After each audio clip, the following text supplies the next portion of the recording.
করি, ইচ্ছা করি, তাহলে আমরা আরো সেবা করতে পারবো। অনেক মূল্যবান কথা স্যার। স্যার আমি এই কথার প্রতিধ্বনি দিয়ে একটা কথা শুরু করি।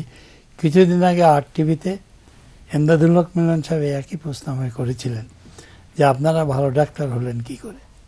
আমরা ভালো ডাক্তার হয়েছি কারণ ভালো চিকিৎসক পেয়েছিলাম, সুতরাং ভালো ডাক্তার হয়েছে। গরুর গুণে শস্য বাড়ে, পানির গুণে মাছ। যেমন আপনি তৈরি করবেন তেমন তৈরি হবে।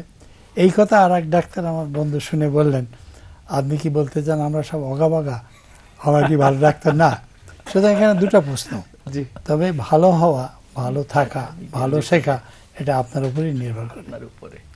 ধন্যবাদ অধ্যাপক এমআর খান, অধ্যাপক শায়লা খাতুন এবং অধ্যাপক ব্রিগেডিয়ার আব্দুল মালিক। আপনাদের তিনজনকে অনেক ধন্যবাদ। জাতীয় অধ্যাপক, আমাদের গর্ব, আমাদের অহংকার। আজকে আপনাদেরকে আমরা একসাথে পেয়েছি।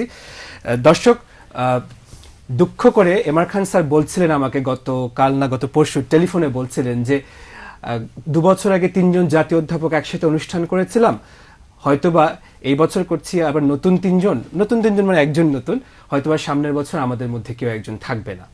তখন আমি স্যারকে বলেছি যে স্যার আপনারা হয়তো ফিজিক্যালি আমাদের মাঝে থাকবেন না, কিন্তু স্পিরিচুয়ালি আপনাদের কাজের মধ্য দিয়ে আপনারা আমাদের মাঝে অনন্তকাল বেঁচে থাকবেন, এ ব্যাপারে কোনো সন্দেহ নেই।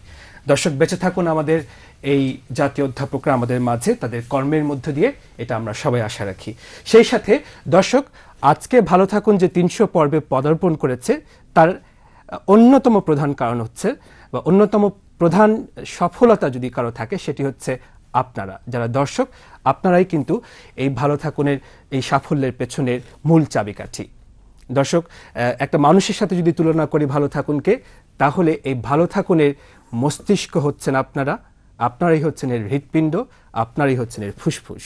আপনারা সুস্থ থাকবেন, ভালো থাকুন এই প্রত্যাশা করে, কারণ ভালো থাকুন বেঁচে থাকবে আপনাদের সুস্থতার মধ্য দিয়ে। সবাইকে ধন্যবাদ জানিয়ে শেষ করছি আজকের অনুষ্ঠান।